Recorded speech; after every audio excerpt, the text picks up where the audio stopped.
Hello, and welcome to episode 14 of Starside Chat. I am one of your hosts, and I am joined by Zach. Hello, I'm the other host. How's it going, Zach? Pretty well, I guess. Not a whole lot going on lately. What about you? No? I have been, we don't have to talk about this in the show, but I've been watching all of the Mission Impossibles, I told you earlier, in preparation for Mission Impossible 7. What one are you up to now? I just watched the third one. I'm going to watch 4 and 5 this weekend, and then 6 comes out on the 27th. That's why I said 7, because it's on the 27th. Yeah. Now, I wished that you were marathoning The Expanse instead. I know. But, I mean, that could be a fun thing, too, marathoning all the Mission Impossibles leading up to the new one. I probably will watch some Expanse this weekend, but for now, I'm just, I'm all about Mission Impossible. And they're so different, because I had never seen the first or second one, and the first and second ones are vastly different from 3, 4, 5. They're so different from the later ones, but they're also so very different from each other. Also very true, yeah. The first one is like it almost feels like a 70s or 80s movie, and there's a lot of spycraft in it. Like there's almost no gadgets, and it's very suspenseful. And the second one is all about like action and like globe-trotting, which is pretty crazy. Well, it's a John Woo movie, so it's very John Woo. Like there are doves everywhere, and like there's doves everywhere. Slow-mo diving and shooting. You know what else was something? I thought about this after we had talked about it, but there's 2, maybe 3. I think there's only 2 instances where someone breaks someone else's neck, and it's completely silent, which I thought was weird. Is it? It's been so long since I've seen that movie that I don't There's no remember like crazy crack sound, which is like true to life. There wouldn't be a crazy crack sound, but it's jarring because like the first scene is them in that airplane, and he's like, don't call me this name anymore because actually I'm somebody else. And then he reaches over, breaks that guy's neck, and it's completely silent. And I was like, did he just knock him out? Or no, he twisted his neck. I guess he's dead. Well, there's that like musical thing that they do where it's like a rock, like a little bit of rock music over top of that instead. So yeah, I guess that was their way of making it so it's not like super gruesome, but whatever. Have you been watching anything lately? Not lately. No, I wanted to go see that Skyscraper movie actually, but I did not go see it. Yeah, I want to see that as well. I love The Rock. And I have been sort of marathoning The Expanse again with my dad because he had never watched it yet, but we have not really hung out lately, so I have not seen any more of that either. So, but yeah, no, not really, nothing. Well, should we get to the news? I guess, yeah, let's do it. A lot of releases this week. The first thing, I thought this was coming out on Tuesday, but it's coming out on Thursday for some reason, which is weird to me. But there was a long-promised free DLC that was coming out for Enter the Gungeon, which is a great little roguelike that I love. It's available on Switch, but I have it on PC. And it's called Advanced Gungeons and Dragons, and it adds a ton more like room variation, a ton more items and like weapons, and it's a huge content update, and it's completely free. So if you have Enter the Gungeon, definitely boot it up on Thursday, or if you don't have it, you should totally buy it because it's usually on sale, and it's going to make a good game even better. Yeah, I wonder if it's been on sale during the Steam sale or not. I'm sure it was. It usually, like, because it's also been out for a while, so that's like a hallmark of something that would go on sale for super cheap. Like GTA has been out forever, and it's always on sale like 50 to 75% off on Steam sales. So yeah, Enter the Gungeon is super fun, and everybody should check it out. And this content update is going to be fun stuff. I like the sound of the name Gungeons and Dragons. I thought that was cool. But this is not in our show notes, but speaking of sales, did you get anything cool during the Amazon Prime Day or whatever? You know, I wanted to get some of those Philips Hue light bulbs, the ones that are changing colors, but there wasn't a great discount from what I wanted, so I think I'm just going to wait until Black Friday and see if they get discounted even more. Also, I heard of something where they're trying to get rid of their inventory for first and second gen of Philips Hue bulbs because third and fourth gen have been out for a while, and they just want to get rid of all the stock of first and second because some of them are a little bit janky. So I'm also kind of leery because the YouTube video I watched about that was like only 3 months old. So I was like, oh, I don't know if I need to wait a little bit. So I don't know. I'm going to hang out until Black Friday. And that was the only thing I was really in the market for. What about you? Did you pick up anything? No, I didn't. I tried to sign up for all the giveaways because I wanted to get lucky and get. I did too. I signed up for a ton of them. Yeah, there's like an 80-inch 4K TV and like a 75-inch 4K TV, and so I signed up for both of those. And there was like a phone and some other like little things that I signed up for. I don't have high hopes for that, but you never know. I could be watching two giant 4K TVs. Super good point. Yeah, you could put one of them in your bathroom. That would be awesome. I think I signed up for I feel like I watched a ton of the same ad over and over again because I have been signing up for almost every giveaway that looks interesting to me. So I signed up for 20 or 30 things. Mm-hmm. Stuff I don't even need, like a rice cooker or a new washing machine. That would be cool. I mean, I could sell it. Well, that was the other thing I thought of. There was a lot of things I scrolled past. I was like, well, I don't really want this, but maybe I could sell it. And so I would sign up for that too. You just watch a 30-second ad. Yeah. This next thing you put on here. I did. So going back to our list of things that are releasing this week, Far Cry 5's Mars DLC released today as we're recording this, but it will have already been out by the time this podcast goes up. It is not getting great reviews. Oh, really? Yeah. Which, whatever. It's a DLC add-on. It's a little bit more of the game. I liked the aesthetic of it because it was so different from the base game. And it seemed, from what I've seen, it has kind of a Starship Troopers vibe because you're killing these sort of bug-like aliens on Mars. And but you do have to deal with the characters from the base game, and they're kind of annoying hicks. But at the same time, some people really love those characters because they're so off the wall. So I guess. Wait, why are they on Mars? I haven't played it yet, so I don't know the exact details as to how they get there. I just know one of them ends up on Mars and ends up getting Nick, who I think is the pilot eventually, to also get beamed up to Mars or whatever. And so you're kind of you're playing as Nick, I believe, throughout this thing. And interesting. I want to say at some point it probably crosses over and ties into that one side quest that I was telling you about, and I put up a video of with that one guy that eventually gets beamed up, and he leaves you this cool alien blaster gun, which we put up a video on our the channel about it. But I'm keep wondering if when that's gonna come back around, or if it does at all during this DLC, but. I guess the critics aren't in love with it for some reason, but I kind of still want to check it out. Maybe I'll do that and we'll put up a video for it. So yeah, I would be interested to see. I think I talked about this last week, but today as we're recording this, Sonic Mania Plus also came out. It adds 2 characters. One of them is Mighty the Armadillo. Ray the flying squirrel is the other one.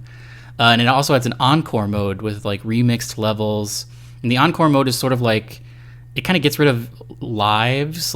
Instead of lives, you just collect characters basically that you can swap between, which is interesting and very different for a Sonic game. But I'm gonna pick it up. I think it's only $5, so I'm definitely gonna download it and play it. Because I love Sonic and I love Sonic Mania. So. I'd like to do a video on this because I kind of want to see what this is all about, and I have no intention of playing it myself, but I want to see you play it and tell me about it. Yeah, I would do that. I would make a little video.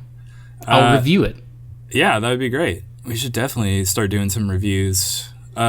Speaking of which, maybe next week I will play some of the new Overwatch hero Wrecking Ball.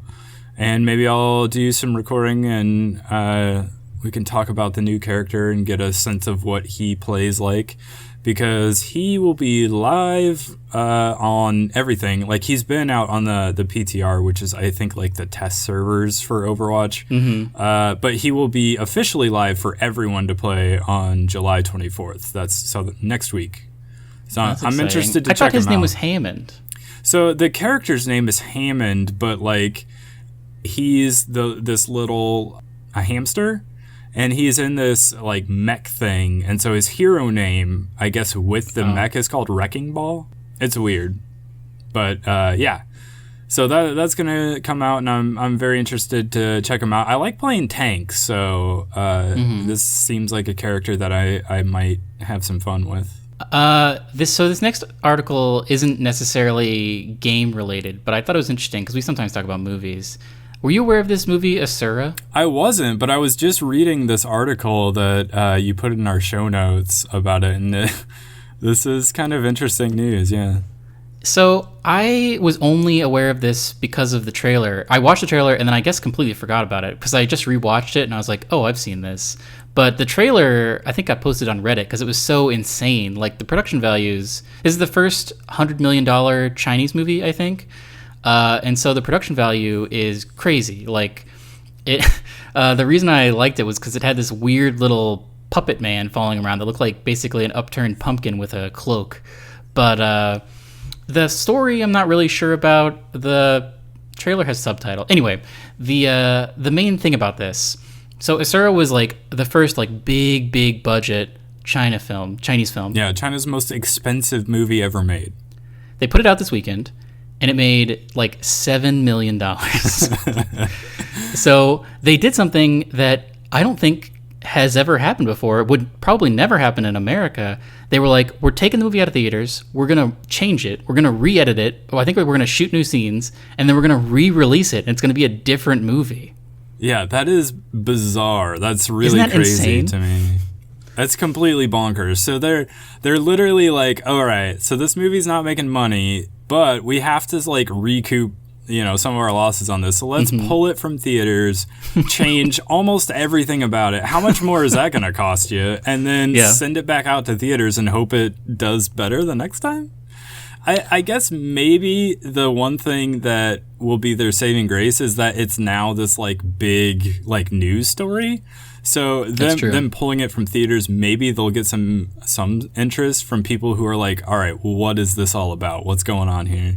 Well, so here's something else I wonder, because now I want to see it. But yeah. Do you think there's a way for us to watch the original? Do you think they'll ever release the part that was, or the version that was in theaters initially? I don't know. That's a good question. I wonder. Well, the one thing is maybe when it comes out on like DVD or Blu-ray or whatever, it might have like a special edition that comes with like the original edit of the movie. But I don't think that's gonna release in theaters as like, here's the original, here's the update. I don't know. Yeah, like the closest thing I can think of would be, and this is not close at all, but like when Clue came out, it had all those different endings, like depending on the theater you went to. Yeah. But that's not really similar to this. And when they put that on DVD, it just like has all the endings at the end. But this is a completely different movie. Like this is like that fabled secret cut of Justice League that what is the detail of that? Like I don't know. There's like one that people want. Yeah, I think it's just supposed to be much longer, and I don't know. Who's the original director of that? Zack Snyder. Yeah, they want to release the Zack Snyder cut or whatever, but people say it doesn't exist, and some people say it does exist. But yeah, this is like if they released like a Batman or like a Justice League movie, and then it did terribly, and then they were like, all right, forget that. Just give us like a month.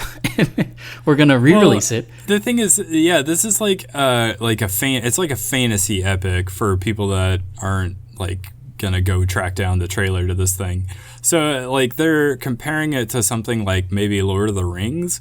So say Lord of the Rings is this huge project and they've spent all this money on it, and maybe they've even made multiple movies, and they've like thrown a bunch of resources into it, and then the first movie flops so terribly that they're like, all right, we have like all this money put into this, like we gotta somehow make some money from this. We can't stop the train, but we got to change tracks somehow. Yeah, exactly. I don't know. That is crazy. It's pretty unprecedented, I would say. But now I do want to watch it. I also, this is something I will definitely, if it comes out on Google Play, I'll definitely rent it. Because I think the trailer is definitely worth a watch, because the production values are so high, and it's also like it's not hard to follow, because obviously it's like a boy who is like important, and then he gets taken to a magical land, but it's just like a bunch of crazy stuff is going on, and I'm interested. I was interested before this, but now I'm like very interested. Yeah, I'm also I'd never heard of this before until I saw it in the show notes, and now I really want to see it. So, would you watch an Uncharted film starring Nathan Fillion? I would, and this is like almost the exact opposite of the last story that we were just talking about.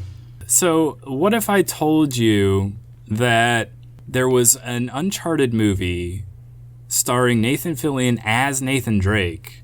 But it's a short movie, like like maybe a fan film that is sort of proof of concept that might hopefully turn into like a full-length feature film. This is kind of like when they leaked that Deadpool, like kind of proof of concept, and then we're hoping to get it made into a movie. I thought I didn't watch all of it. I kind of skipped around because I was at work, but there is a scene in it that is like almost exactly like game footage. Like it does that thing where it's basically like cinematic, and then the letterbox goes up slowly, and then you're behind him, and the camera movements are like so spot on to an Uncharted game. Like it even goes over the shoulder when he aims at people, and there's a part where it definitely could be like a quick time or a button press event where like he jumps in the air and he punches someone. Like, and also, like, everyone has always said from the inception of Uncharted that Nathan Fillion should play Nathan Drake. He's always been the obvious choice because the character Nathan Drake looks and sounds a bit like Nathan Fillion. So everyone has always wanted a film based on the Uncharted series starring Nathan Fillion. And now that exists, basically, as this short fan film. And you're right, whoever directed this thing did basically the best job that anyone has ever done adapting a game to a film, because they made it feel like the game. And it was so good. Yeah, not just in the fact that it feels like the characters and like them saying things that they would say and doing things that they would do, but also just having those sort of gamey moments where the camera sort of like moves in behind him, so it's like a third person action shot the way it would in the game, but just like sort of capturing those sort of action moments that feel very much like what you would have played in the game.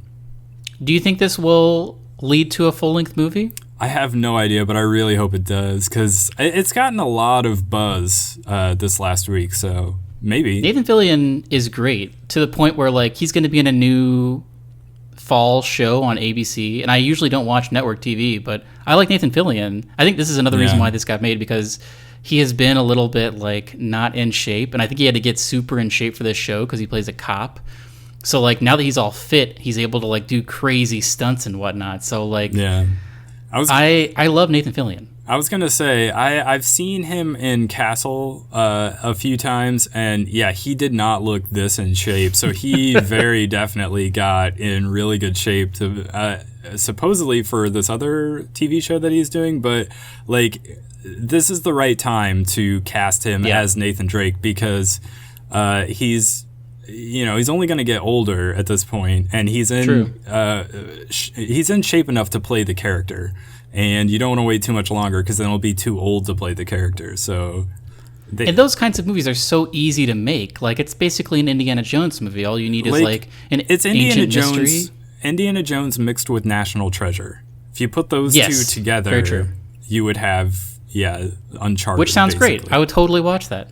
Yeah, especially if Nathan Fillion is the main guy. He's got that like wit, that he quick does wit. For sure. He could definitely lead a movie like this. And I like Nathan Fillion a lot as well. I've liked him since Firefly. He definitely has that charisma and sort of he's very quippy as well, but he can pull it off in a way that's not irritating.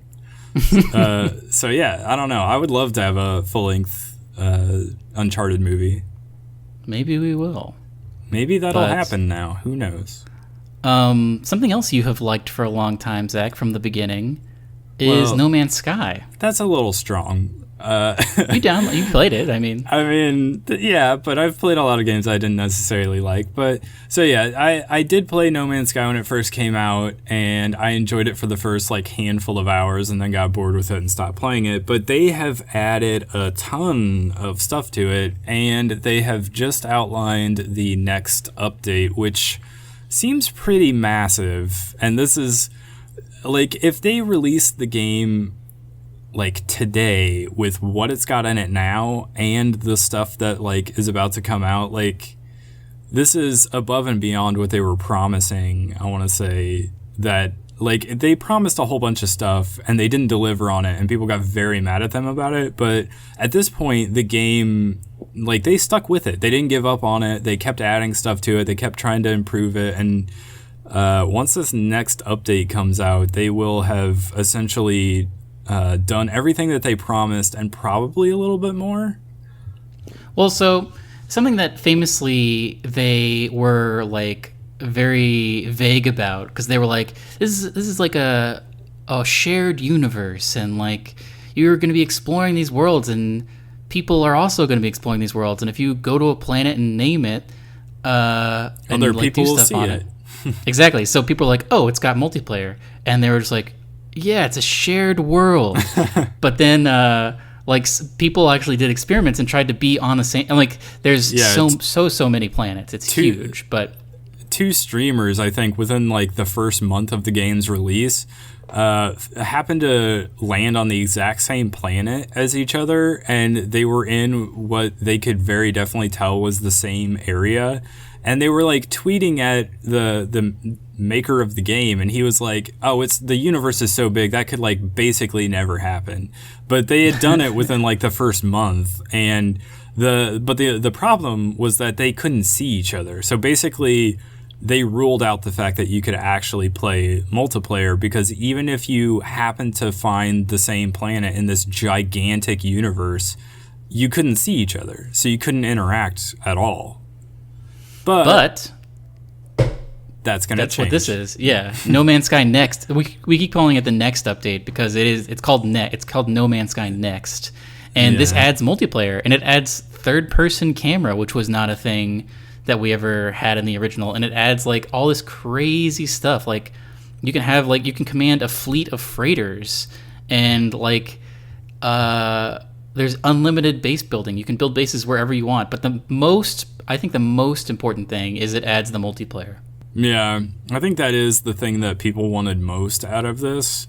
So that'll definitely be the biggest selling point. I mean, third person is cool. It was supposed to be kind of a visual overhaul as well. Like, oh, really? It's supposed to be just sort of improved visuals in general, on top of the fact that they were adding third person to both, like when you're on foot and in like your ships, which I guess is kind of cool. I don't know if I would play it that way or not, but it's nice to have the option. Are you going to jump back in?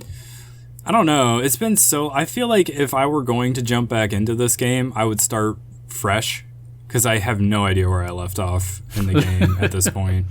But yeah, I don't know. I think this is the kind of game I would rather play on PC, and I have it for PS4 because I didn't have my PC back then.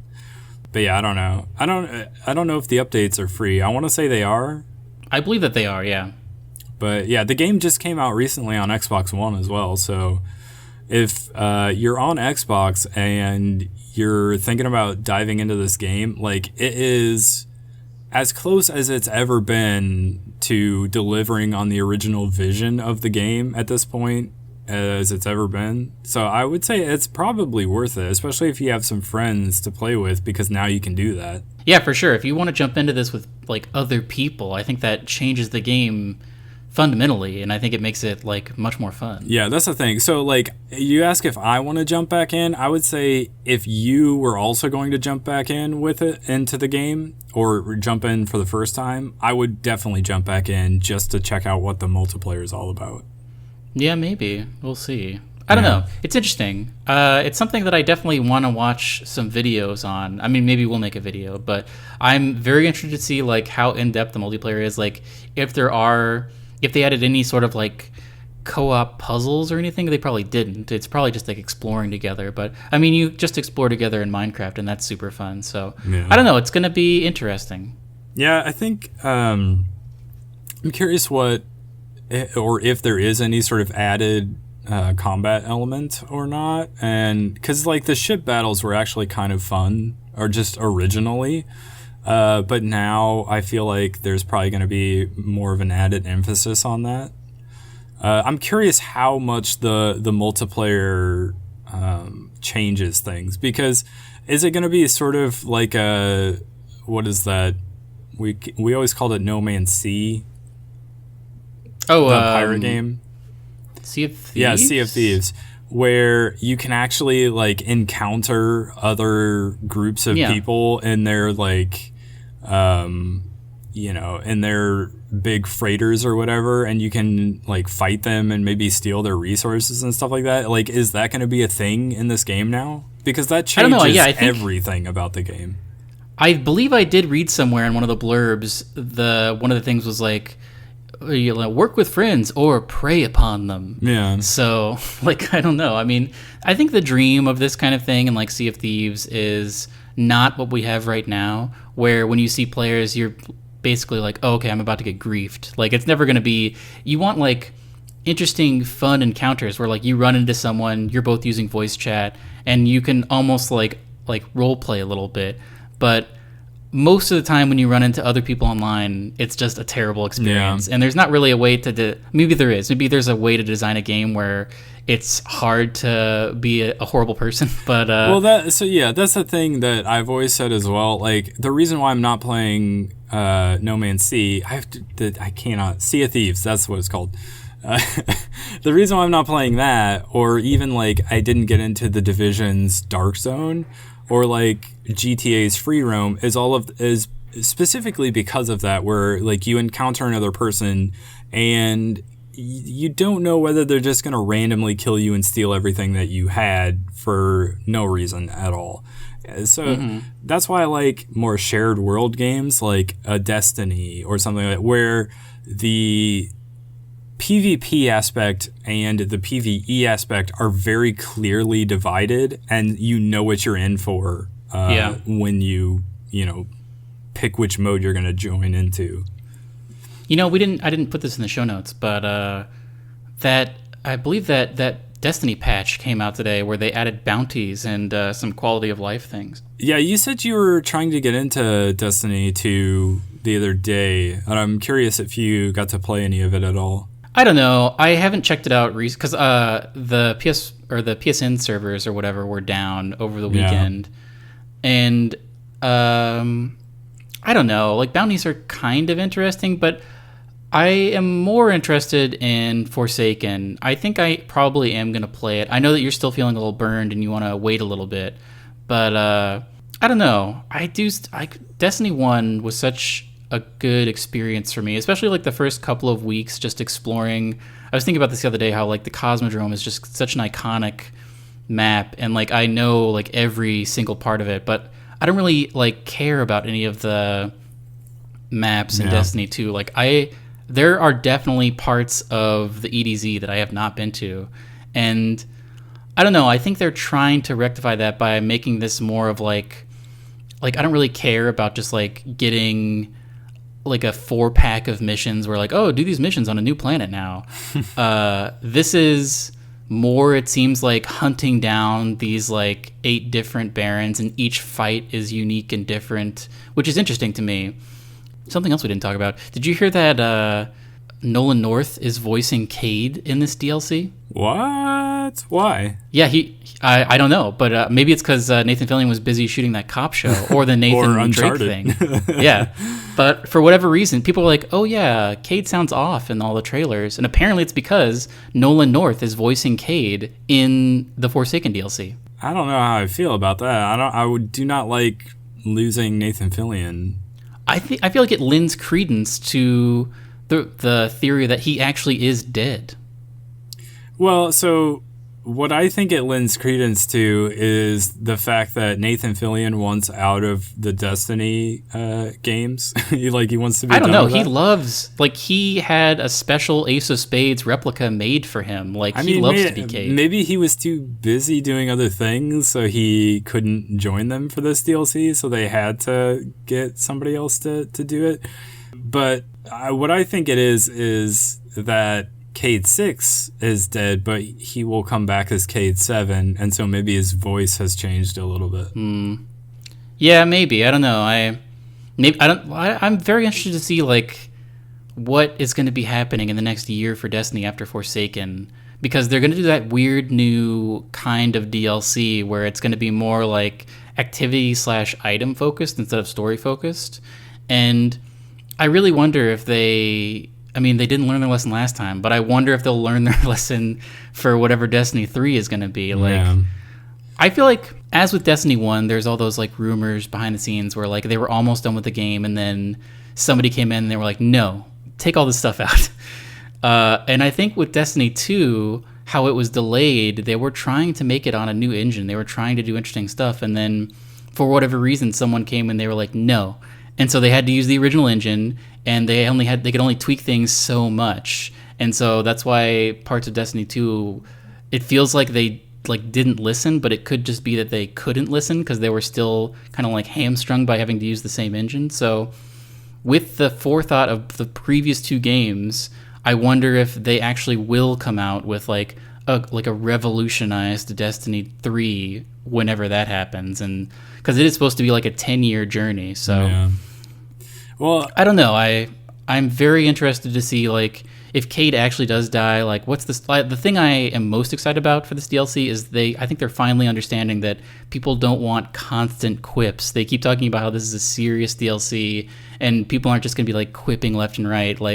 Something happens and your ghost is just whoa, what's going on? I hate the ghost. I'll be honest. I find him. I think so the tone annoying. is definitely going to change. So that remains to be seen. I just am very curious where the narrative is going and what this game will, because this Forsaken DLC is a big deal in that people don't have to buy it. So it still could be a thing where they lose a significant amount of the player base because but they're people are also just done with asking them. people to pay for a more expensive thing in order to get future DLCs. Aren't they changing the model of their DLC and their payment method and the going forward? Well, so I think you can just buy the base Forsaken DLC, but if you want the deluxe, it's like previous years where if you want the deluxe edition, which includes the next two DLCs, you can buy that. But yeah, they're not going to be story based. They're going to be activity/loot based. Which, I don't know. I don't care about the story in Destiny. They've never done a good job of telling that story. So there's, it's hard for me to get invested in that. But, I should admit, I did jump in, a couple days ago just to, see where everything was at because they kept saying how they were adding new stuff, and I was curious about it. But, I played for maybe a half hour, and I was I couldn't do anything new, basically. I had to try to grind through the old stuff or, go back to grinding for the Flashpoint or whatever, the weekly stuff, in order to earn stuff to, gear up my guy. And that was all the boring stuff that I got so tired of doing in the first place and left however long ago at this point. And so I started doing that stuff again. I was like, yeah, this is boring, and this is why I left to begin with. So I put it down after a half hour, and I was just I don't know, man. Like, I guess maybe if there was like the new Forsaken content like out there hanging, and I knew I could just like grind through some of the stuff, I could get to that, then maybe I would be willing to do it. But I just wasn't feeling it right now.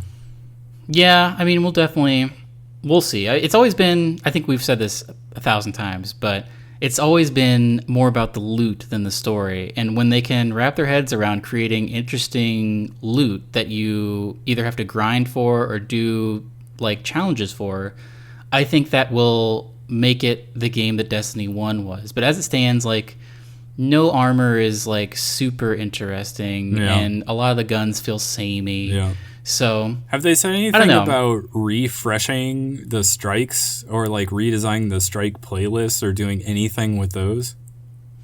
They did say that the director is going to be changed, but I'm not sure how in depth they got on that. Like, it's not going to be that thing again where you like hold L2 and like you have the window that comes up and it's like, here are all your milestones. It's going to be less milestone focused and more like activity focused. So instead of you having that list of things you have to do, now like planets are going to be like lit up or something when you have specific things going on, and like there's going to be maybe more like daily stuff, which I'm all for. Like, I used to love in Destiny 1 going and doing the daily heroic like story mission. That was great, and it would actually get you stuff that mattered because it would give you like heroic marks or whatever. I don't even remember how it was. They had 1,000 currencies in Destiny 1 for a while, but I don't know.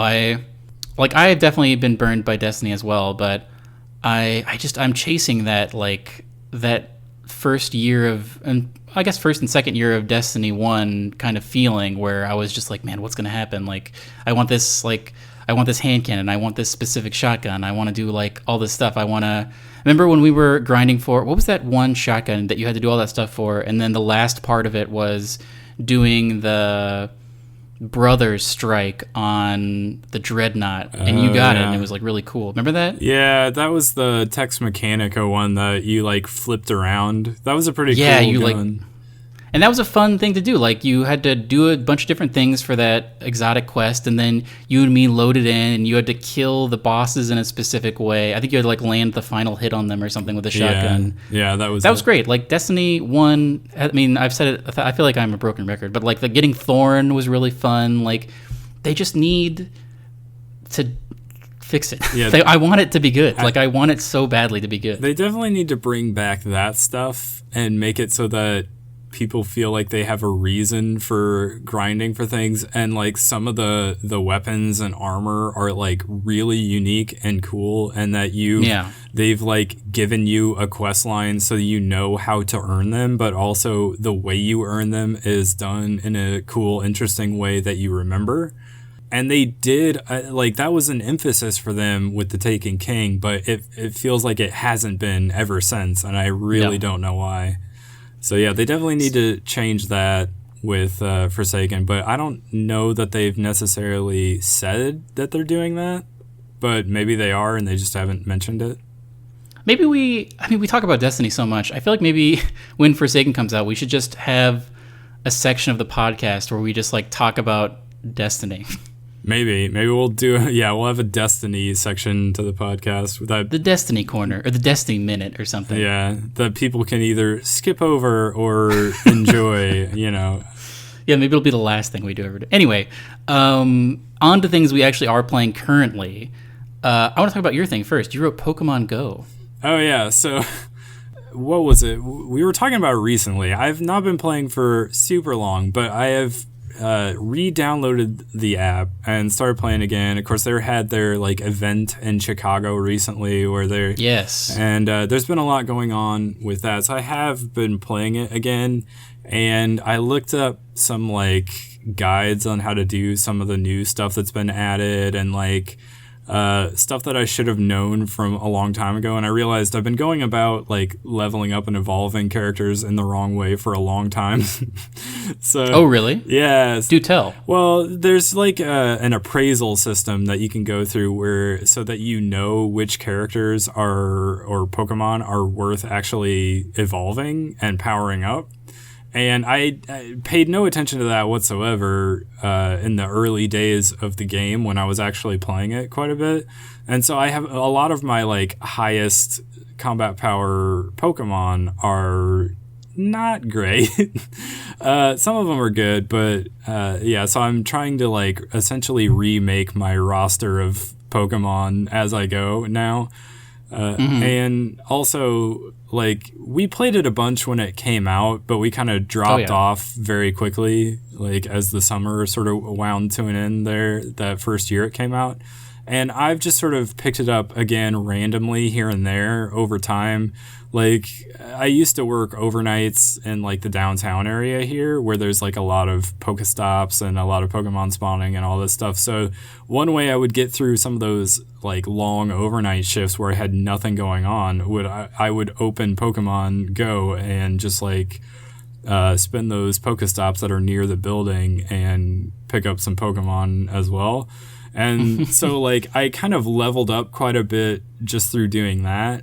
But now I'm actually, like, back into it. I'm like, this game has been updated enough to where things are pretty interesting and there's a lot kind of going on with it. Like, there are raids now that are... So we can be friends on it. Yeah, and we can be friends. We can trade Pokemon. I keep sending you gifts and I keep wanting you to, like, open them and then send me gifts as well, but... I don't have any gifts. You gotta spend a Pokestop. I know, I have to go to a Pokestop. I don't live by... It used to be, man, in the golden age of Pokemon Go, right when it came out, my girlfriend used to live right above a Pokestop, and it was also right by a bar, so a bunch of drunk people would always be putting lures on the Pokestop. So I was living the good life, man. I was making it rain. Yeah. But now I always forget to turn it on when I'm walking around, and I don't ever... Like, I don't live or work next to a Pokestop, really. I guess if I walk to the front of the building, I could get to one. But yeah, I just need to start going to them because I haven't been getting any gifts. And also I'm running out of Pokeballs because I'm only using them. I'm not like gaining them. Yeah, so that's a problem I've had as well. That's one of the things that is sort of the struggle if you live in like a smaller town or in like a rural area and you want to play Pokemon Go. But yeah, the downtown area has a bunch. And I, like last week, I think when I got... off of work, I just like decided, all right, I'm gonna get some exercise, I'm gonna see some sights, and I'm gonna play this Pokemon Go thing again for the first time in like forever. And I actually walked around the downtown area and just like grabbed a bunch of Pokestops and some Pokemon and battled at one of the gyms, and it was a fun time. And it reminded me of why I liked the concept of the game to begin with, because it is about like encouraging you to be active and get out and like sort of see points of interest in your town. But also it's like this fun AR thing that it's a lot of fun and it has a lot of character to it. And so even though I'm not like a huge Pokemon person, like it wasn't a huge thing for me when I was growing up. Like I watched the original series, but I never played the games. I don't know. Somehow I'm still like super into it. So I think it can be fun even if you're not like a super Pokemon person or whatever. But I will say that leads into the other thing that I just started playing today. Yes, I'm very excited to hear about this. Randomly, out of nowhere. This is a thing that I never thought I would play, but Jurassic World Alive came out, 2 months ago? It came out in May. Yeah. And it is essentially, on the outset, it looks like the Jurassic Park version of Pokemon Go, because it's this AR game where there's a map and you're in it and you're collecting these monsters that are actually dinosaurs and you're trying to collect them all and you're doing battle with them. But that is where the similarities end for these two games. It is buggier than Pokemon Go, I guess, because it's newer. it needs some polish, but I'm Can you turn off the AR like you can on Pokemon Go? Well, so when you're actually capturing them, it doesn't have that AR thing. Where it has the AR is after you've created one. So that's another difference that we'll get to. But so when you create a dinosaur, there is like an AR option where if you want to, you can like essentially... It's kind of like AR stickers in the Google camera where you can take a picture of it with the dinosaur just sort of in real life or whatever. But that's sort of the extent of the AR stuff, other than the fact that you're sort of walking in their virtual Google Maps. Yeah. It does a lot of things that Pokemon Go should do, or people would like it to do. Like there's PvP, for instance. Ooh, that's what I've always wanted from Pokemon Go. And the other thing is, like, we were just talking about how it can be rough playing Pokemon Go in like a smaller town or in like a rural area. This game feels like it was designed to be played anywhere. So like people in smaller, more rural locations can actually play this game and not have to be like, oh, this was made for a big city, you know, where there's all kinds of attractions for people to go like battle at gyms and stuff. Like it's in Pokemon Go, all of the Pokestops are tied to points of interest, like sculptures, plaques, like pieces of art, things like that.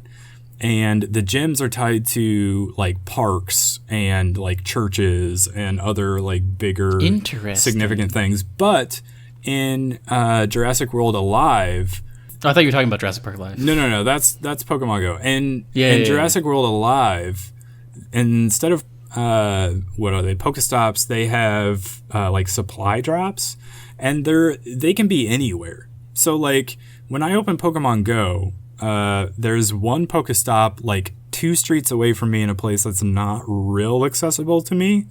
But when I open Jurassic World Alive, there's like 10 or more just in my neighborhood that I could easily walk to.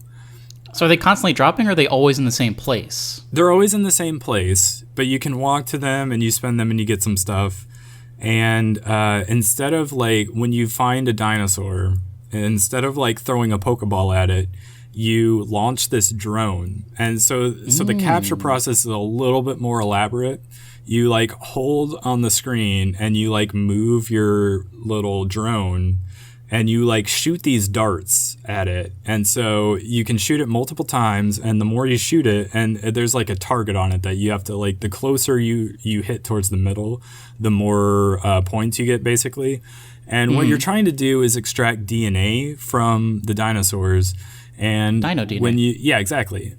Dino DNA. And when you get to like a certain amount, you can then create your own. So you're not actually capturing the ones that you find in the wild. You're extracting DNA so that you can then sort of create your own. And then with those DNA points, you create them, but then you can also use them if you find more of them to level them up.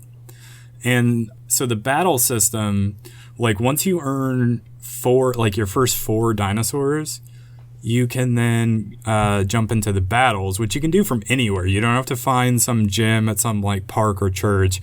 Literally from your couch, you can sit on your couch and you can like start battling with someone from who knows where at any time. So it's not proximity based? Exactly. So I could battle someone who's in like Europe? I don't know where they're from. You just it just does matchmaking basically, and it finds somebody and you battle them. And it's this turn-based combat system that's somewhat similar to Pokemon Go, where your monster has these like 2 or 3 different moves, and they might have like some sort of status effect or whatever. And the abilities are all different, and some of them are like faster or stronger than others, and you can like swap to a different dinosaur as you go. It's actually probably, I think, a more fun battle system than the Pokemon Go one, which is very like button mashy. I don't know if you've done any gym battles or raids or anything. I have never been able to figure out gym battles. I only really catch Pokemon. I've done some gym battles, and I enjoy that. I've done a couple of raids. I'm not super familiar with that, but I've done a few of them.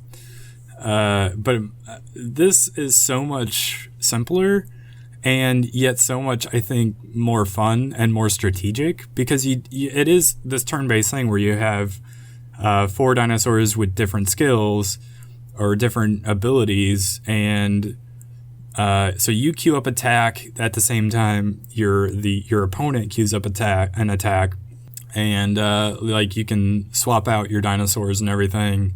And then like it's basically first to 3 kills wins, And then when you win, you get items, like you get in-game currency, you get some DNA from dinosaurs that you can use to either create a new dinosaur or level up an existing one. So you don't necessarily have to like go around. Like I literally didn't leave my house today or this evening when I started playing, and I leveled up to level 3. I had done a whole bunch of battles, and I had created like a handful of dinosaurs. What happens to you if you lose? You just don't get the rewards, basically. There's not a penalty? I don't think so. But like when you win, so you get like an incubator thing, and it like takes a certain amount of time to like hatch that. And when you hatch it, it comes with, I guess maybe that's not the right word, but like when it's done, it opens and you get like some rewards, like you get some cash and some DNA and stuff like that. And you only have like 4 slots for those incubators. So like basically once you get to 4 wins, you have to start hatching those incubators, and they each take like 3 to 8 hours or something. And you can speed those up with like in-game currency or like paid currency. Like that's where some of the in-app purchase elements start to come into play. But like you can... Oh, it has purchases. Yeah, it probably has more of them than Pokemon Go. So it is a little bit more sketchy in that way than Pokemon Go. But you can choose to ignore all of that if you want, just the same way you can in Pokemon Go. Like you don't have to pay for anything, but you can. I don't know. I actually found it really interesting, and I kind of enjoyed it a lot more than I was expecting to. Maybe I'll download it. Can we be friends on it? I don't know. I'm not sure. I want to say not yet. It's very early. Like it's 2 months in. And it definitely needs to adapt some of the things that have come to Pokemon Go over time. But it also has stuff that Pokemon Go doesn't. And it does things that I wish Pokemon Go was doing. So yeah, I think you should definitely download it and try it, because you might actually enjoy it. And since you can play it from like your own home, and actually have some like meaningful progression based on playing it without going out and about. Like that means for us in the winter when it's too cold to go out, or in the summer when it's way too hot to be outside, you can still play this game and accomplish something. Well, Zach, I'm going to download it. You should. That doesn't mean I'm going to not play more Pokemon Go. Like I still plan on playing more of that game, because I'm not sure. I think I still like it better than Jurassic World Alive, but I like the ideas that Jurassic World Alive is bringing to the table as well. And I like the idea that I don't have to leave my house in order to interact with it, or that I can just like, I don't have to drive somewhere basically. Like I can walk around my neighborhood and still accomplish something and gather items. And I can't do that in Pokemon Go. You shouldn't drive when you play Pokemon Go. It gives you a warning thing like, don't drive. Don't, what else does it say? It says, don't wander into dangerous areas or something like that. Yeah, also don't trespass. Yeah. Don't trespass and don't drive while playing the game. Oh, also, like, I don't want to mislead you and say that you can play Jurassic World Alive without needing to leave your house. Like you still like are going to benefit from getting out and about with that game, but you can play it from home.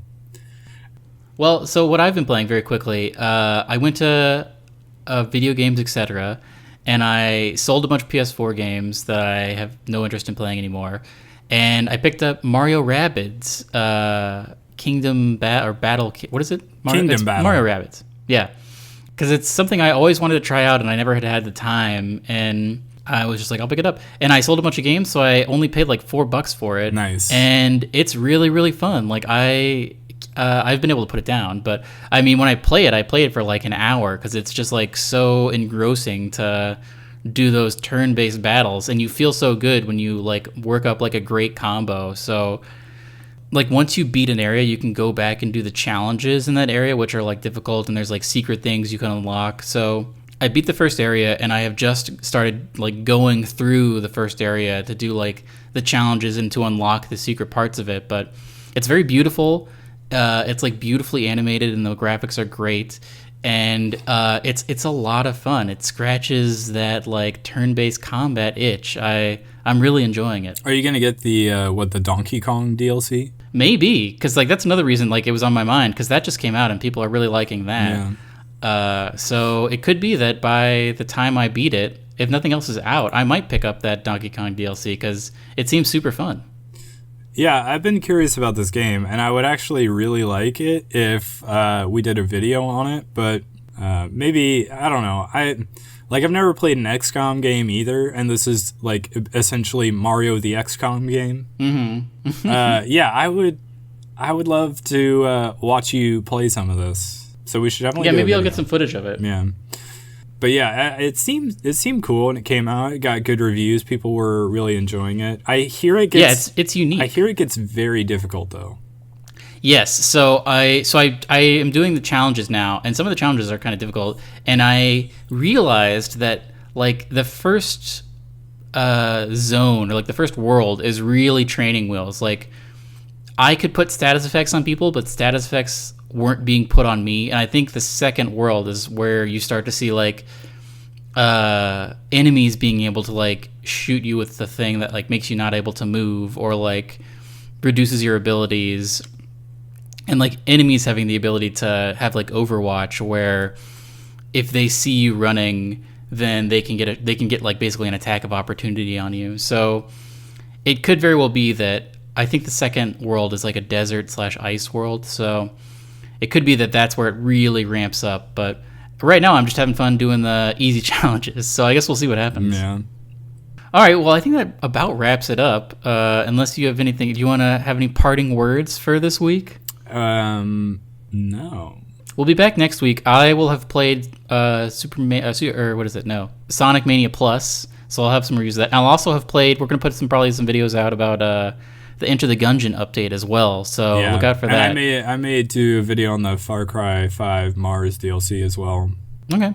Well, thank you for joining us for another edition of Starside Chat. Yeah, follow us on Twitter and send us an email with comments and questions and discussion topics at starsidecafe@gmail.com, and we'll read them on the next podcast and talk about them and stuff like that. Yes, if you have any questions, we'll definitely do a mailbag. I would love to do a mailbag section. We just got to get some emails.